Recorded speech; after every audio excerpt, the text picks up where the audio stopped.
Hello friends, बहुत बहुत स्वागत है आप सभी का RR daily current affairs YouTube channel पे। पेश है आपके लिए 9 और 10 मई 2020 से related most important current affairs और उनसे जुड़े कुछ इंपॉर्टेंट फैक्ट। इस वीडियो की पीडीएफ आप डिस्क्रिप्शन से डायरेक्ट डाउनलोड कर सकते हैं। सभी क्वेश्चंस मोस्ट इंपॉर्टेंट है, इसलिए वीडियो को बिना स्किप किए लास्ट तक देखिएगा। तो चलिए शुरू करते हैं। फर्स्ट क्वेश्चन है, हाल ही में किस राज्य सरकार ने प्रवासी राहत मित्र ऐप लॉन्च की है? तो आंसर है उत्तर प्रदेश। उत्तर प्रदेश सरकार ने प्रवासियों को राहत देने के और सरकारी योजनाओं और नौकरियों से प्रवासियों को जोड़ने के लिए प्रवासी राहत मित्र नामक एक नया ऐप लॉन्च किया है। इस ऐप को प्रवासियों के स्वास्थ्य पर नजर रखने के लिए संयुक्त राष्ट्र विकास कार्यक्रम यूएनडीपी के सहयोग से मिलकर विकसित किया गया है। अब उत्तर प्रदेश ने यह ऐप लॉन्च किया है, तो आपको बता दें इसकी राजधानी है लखनऊ, जो कि गोमती नदी के किनारे है, और मुख्यमंत्री है योगी आदित्यनाथ। यहाँ के राज्यपाल है आनंदीबेन पटेल। आपको बता दें कि हाल ही में उत्तर प्रदेश ने गूगल के साथ मिलकर जियोटेक कम्युनिटी किचन की शुरुआत की है और वर्चुअल सुनवाई करने वाला भी उत्तर प्रदेश पहला राज्य बना है। इसके अलावा गोरखपुर के टेराकोटा को जीआई टैग प्रदान किया गया है। तो इस क्वेश्चन से आपको इतनी जानकारी मिलती है। नेक्स्ट क्वेश्चन है, किस रेटिंग एजेंसी ने वित्त वर्ष 2021 में भारत की जीडीपी ग्रोथ को घटाकर 0 होने का अनुमान लगाया है? तो आंसर है मूडीज। मूडीज ने चालू वित्त वर्ष यानी साल 2020-21 के लिए भारत के सकल घरेलू उत्पाद जीडीपी की ग्रोथ को अपने पिछले अनुमान 2.6% से घटाकर 0 कर दिया है। साथ ही वित्त वर्ष 2021-22 में भारत की जीडीपी वृद्धि दर बढ़कर 6.6% तक वापस होने का अनुमान भी जारी किया है। अब बात करते हैं मूडीज की, तो इसका मुख्यालय है न्यूयॉर्क में और इसके सीईओ है Raymond W McDaniel junior. Next question है, हाल ही में कौन मेलबर्न क्रिकेट क्लब यानी कि एमसीसी के अध्यक्ष के रूप में अपना दूसरे कार्यकाल के लिए चुने गए हैं? तो आंसर है कुमार संगकारा। श्रीलंका के पूर्व कप्तान Kumar Sangakkara Melbourne cricket club यानी कि एमसीसी के अध्यक्ष के रूप में अपना दूसरा कार्यकाल पूरा करने के लिए चुने गए हैं। वे पिछले साल 1 अक्टूबर को पदभार संभालने के बाद क्लब के पहले गैर ब्रिटिश अध्यक्ष बने थे। आमतौर पर एमसीसी के अध्यक्ष का कार्यकाल केवल 12 महीने के लिए होता है, लेकिन पहले और दूसरे विश्व युद्ध के दौरान लॉर्ड हक्के 1914 से 1918 और स्टेनली क्रिस्टोफरसन 1939 से 45 ने लंबे समय तक इस पद पर अपनी सेवाएं दी थी। बात करते हैं मेलबर्न क्रिकेट क्लब की, तो इसकी स्थापना हुई थी 1787। इसका मुख्यालय है लंदन, यूनाइटेड किंगडम में। नेक्स्ट क्वेश्चन है, हाल ही में भारत ने किस देश के साथ कोकिंग कोल के लिए समझौता किया है? तो आंसर है रूस। कोकिंग कोल से तात्पर्य है ऐसा कोल यानी कि कोयला जिससे कि कोक बनाया जा सके, यानी कि जो जलने में आसानी से आग पकड़ लेता है। कोल इंडिया ने रूसी सुदूर पूर्व और शेष आर्कटिक क्षेत्र में कोकिंग कोल के क्षेत्रों के लिए 2 रूसी संस्थाओं के साथ समझौता ज्ञापन पर हस्ताक्षर किए हैं।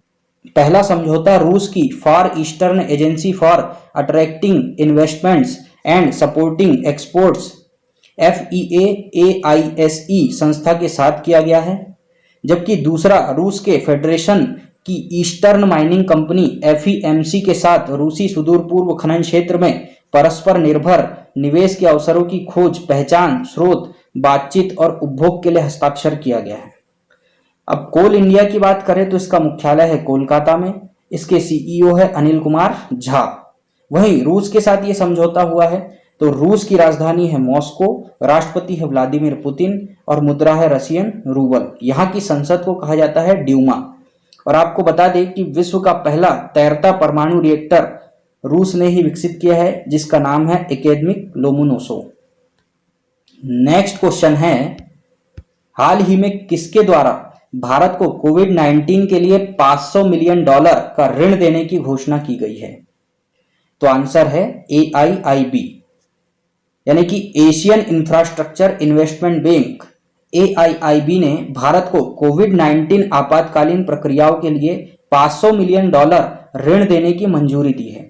इससे पहले अप्रैल 17, 2020 में AIIB ने अपनी प्रारंभिक कोविड-19 संकट रिकवरी सुविधा के लिए अपनी सहायता को $5 बिलियन से बढ़ाकर $10 बिलियन कर दिया था। अब बात करते हैं AIIB की, तो इसका मुख्यालय है बीजिंग, चीन में। इसकी मेंबर कंट्रीज है 78 और इसके अध्यक्ष है जिन लिकुन। तो इस क्वेश्चन से आपको इतनी जानकारी मिल जाती है। नेक्स्ट क्वेश्चन है, हाल ही में कोडावा फैमिली हॉकी टूर्नामेंट यानी कि KFH के संस्थापक का निधन हो गया है। इनका नाम क्या है? तो आंसर है पंडांडा कुटप्पा। कुटप्पा ने 1997 में ओलंपिक खेलों की तर्ज पर पहला टूर्नामेंट आयोजित किया था, जो अब तक जारी है। वे भारतीय स्टेट बैंक के पूर्व कर्मचारी और प्रथम श्रेणी के पूर्व हॉकी रेफरी थे। पंडांडा कुटप्पा को साल 2015 में कर्नाटक राज्योत्सव पुरस्कार से भी सम्मानित किया गया था। कुटप्पा पिछले 22 वर्षों से इस टूर्नामेंट की देखरेख कर रहे थे।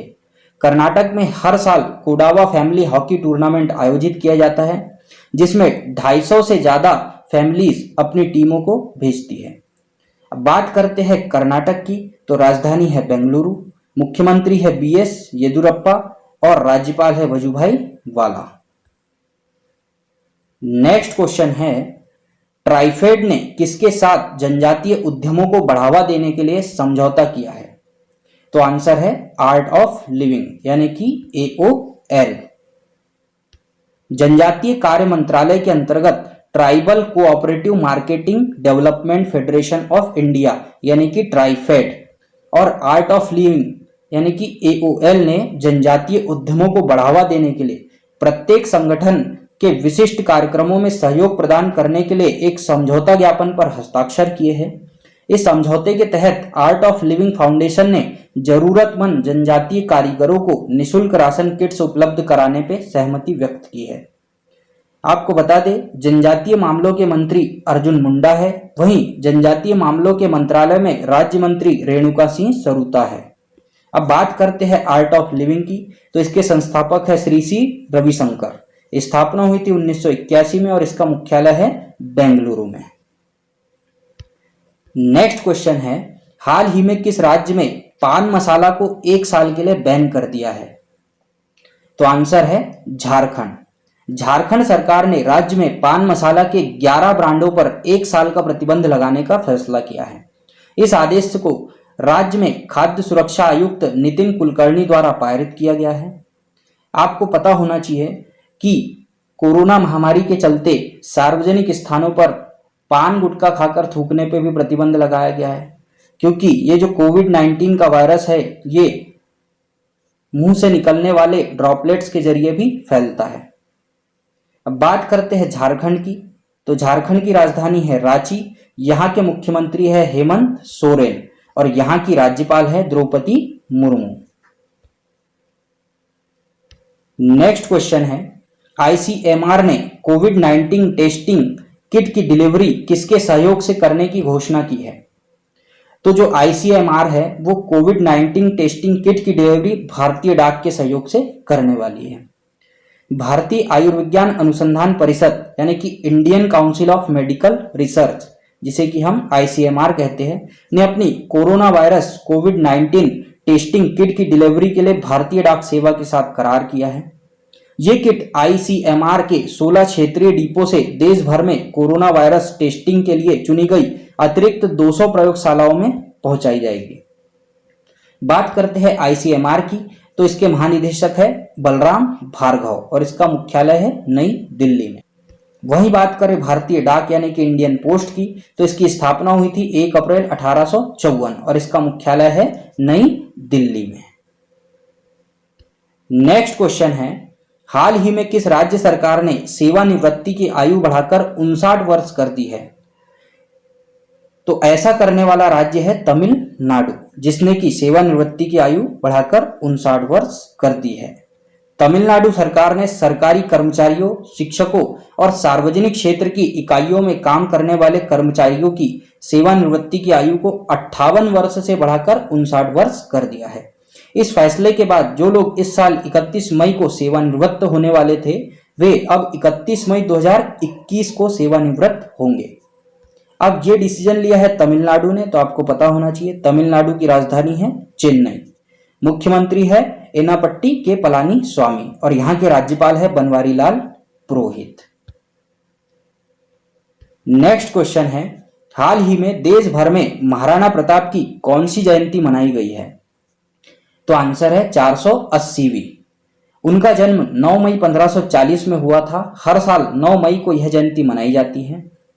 महाराणा प्रताप के नाम से प्रसिद्ध प्रताप सिंह का जन्म मेवाड़ के राजा उदय सिंह द्वितीय और रानी जयवंताबाई के यहाँ हुआ था। राजा उदय सिंह द्वितीय की मृत्यु सन 1572 में गोगुंदा में होने के पश्चात महाराणा प्रताप 1 मार्च 1572 को सिंहासन पर विराजमान हुए थे। महाराणा प्रताप को राज्याभिषेक के तुरंत बाद मुगल सम्राट अकबर के खिलाफ युद्ध लड़ने के लिए जाना पड़ा था। महाराणा प्रताप का निधन 29 जनवरी 1597 को चावंड में हुआ था, जो उस समय उनकी कार्यरत राजधानी थी। अब यहां से एक मोस्ट इंपॉर्टेंट क्वेश्चन आता है, आपको पता होना चाहिए अकबर और महाराणा प्रताप के बीच प्रसिद्ध हल्दी घाटी का युद्ध सन 1576 ईस्वी में हुआ था। नेक्स्ट क्वेश्चन है, हाल ही में रक्षा मंत्रालय ने भारतीय वायुसेना के 37 एयरफील्ड अर्थात हवाई अड्डों के आधुनिकीकरण के लिए किसके साथ समझौता किया है? तो आंसर है टाटा पावर। इस परियोजना की कुल लागत अनुमानित लगभग 1200 करोड़ रुपए है। इसके तहत भारतीय वायुसेना के हवाई अड्डों को अपग्रेड किया जाएगा तथा नेविगेशनल एड्स और इंफ्रास्ट्रक्चर को अपग्रेड किया जाना है। इसके अलावा आधुनिक एयरफील्ड उपकरण जैसे कैट-2 इंस्ट्रूमेंट लैंडिंग सिस्टम और एयरफील्ड लाइटनिंग सिस्टम उपकरणों की स्थापना और इन्हें चालू किया जाएगा। आपको बता दें कि वर्तमान में हमारे रक्षा मंत्री है राजनाथ सिंह, इनका चुनाव क्षेत्र गाजियाबाद है। वहीं बात करें टाटा पावर की तो इसका मुख्यालय है नई दिल्ली में, इसके अध्यक्ष है नटराजन चंद्रशेखरन। इस क्वेश्चन से आपको इतनी जानकारी मिलती है। नेक्स्ट क्वेश्चन है, हाल ही में किसके द्वारा कैलाश मानसरोवर यात्रा के लिए नए मार्ग का उद्घाटन किया गया है? तो आंसर है रक्षा मंत्री राजनाथ सिंह। रक्षा मंत्री राजनाथ सिंह ने उत्तराखंड में बनाई गई 80 किलोमीटर लंबी नई सड़क का उद्घाटन किया है, जो नियंत्रण रेखा लाइन ऑफ एक्चुअल कंट्रोल के करीब लिपुलेख दर्रे से होकर कैलाश मानसरोवर यात्रा के लिए एक नया मार्ग है। सीमा सड़क संगठन यानी कि बॉर्डर रोड ऑर्गेनाइजेशन BRO ने धारचूला उत्तराखंड से लिपुलेख यानी कि चीन सीमा तक कैलाश मानसरोवर यात्रा मार्ग के रूप में इस सड़क को बनाने का कार्य किया है। अब इस यात्रा से पहले जो कि 2 से 3 हफ्तों की तुलना में सिर्फ 1 ही हफ्ते का टाइम लगेगा और जो 84% यात्रा है वो भारतीय जमीन पर, जबकि सिर्फ 16% यात्रा चीनी जमीन पर करनी पड़ेगी। पहले 80% यात्रा जो थी वो चीनी सड़क के द्वारा होती थी। तो ये बहुत ही अच्छी गुड न्यूज है। नेक्स्ट क्वेश्चन है, हाल ही में द्वितीय विश्व युद्ध के दौरान जान गंवाने वालों की स्मृति और सम्मान के लिए कौन सा दिन चिन्हित किया गया है? तो आंसर है 8 से 9 मई। संयुक्त राष्ट्र द्वारा हर साल 8 और 9 मई को द्वितीय विश्व युद्ध के दौरान जान गंवाने वालों की स्मृति में और सम्मान के लिए चिन्हित किया गया है। इस दिन द्वितीय विश्व युद्ध के सभी पीड़ितों को श्रद्धांजलि दी जाती है। इस वर्ष द्वितीय विश्व युद्ध की 75वीं वर्षगांठ है। अब यूनाइटेड नेशंस इसे मनाता है, तो उसकी स्थापना हुई थी 24 अक्टूबर 1945 को। मुख्यालय है न्यूयॉर्क में, महासचिव है एंटोनियो गुटरेस। इसके सदस्य देश है 193 और पर्यवेक्षक देश है 2। लास्ट और मोस्ट इंपॉर्टेंट क्वेश्चन है, हाल ही में वर्ल्ड रेड क्रॉस डे और विश्व थैलेसीमिया दिवस कब मनाए गए हैं? तो आंसर है 8 मई को। अब बात करते हैं इन दोनों के बारे में डिटेल में। तो सबसे पहले वर्ल्ड रेड क्रॉस डे। हर साल विश्व स्तर पर 8 मई को वर्ल्ड रेड क्रॉस डे मनाया जाता है। इस दिन को रेड क्रॉस और international committee of the red cross ICRC द्वारा हेनरी डुनेंट की जयंती के रूप में मनाया जाता है।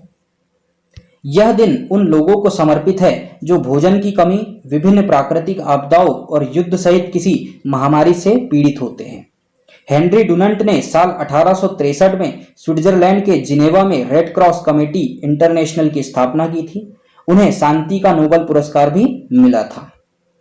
अब बात करते हैं विश्व थैलेसीमिया दिवस की। तो हर साल 8 मई को विश्व स्तर पर विश्व थैलेसीमिया दिवस मनाया जाता है। यह दिन थैलेसीमिया रोग की रोकथाम करने के उपायों, ट्रांसमिशन से बचने और बच्चों के स्वास्थ्य के लिए जरूरी टीकाकरण के महत्व के बारे में समाज और दुनिया भर के लोगों में जागरूकता फैलाने के लिए मनाया जाता है। सबसे इंपॉर्टेंट है इसकी थीम। तो इस बार इसकी थीम 2020 के लिए है the dawning of a new era for thalassemia, time for a global effort to make novel therapies accessible and affordable to patients. ये थीम थोड़ी याद करने में डिफिकल्ट है, लेकिन आपको ऑप्शन दिखेगा तो आप इजीली आप इस पे टिक कर दोगे। तो ये था आज के करंट अफेयर्स का वीडियो। आई होप आपको ये वीडियो पसंद आया होगा। अब आप लोगों के लिए कल के वीडियो का आंसर। कल का क्वेश्चन था हाल ही में वैसाख दिवस कब मनाया गया है? तो इसका करेक्ट आंसर है 7 मई को। अब आप लोगों के लिए आज का क्वेश्चन है हाल ही में विश्व एथलेटिक्स डे कब मनाया गया है? ऑप्शन है 2 मई, 7 मई, 5 मई या इनमें से कोई नहीं। आप अपना आंसर कमेंट बॉक्स में दे सकते हैं। यदि आपको यह वीडियो पसंद आया तो इसे लाइक कीजिए, शेयर कीजिए और चैनल को सब्सक्राइब जरूर कीजिए और साथ ही जो बेल आइकन है उसे प्रेस कर दीजिए ताकि जब भी लेटेस्ट वीडियो अपलोड हो तो सबसे पहले नोटिफिकेशन पहुंचे आपके पास। तो मिलते हैं नेक्स्ट वीडियो में, तब तक के लिए पढ़ते रहिए और आगे बढ़ते रहिए। Thank you very much.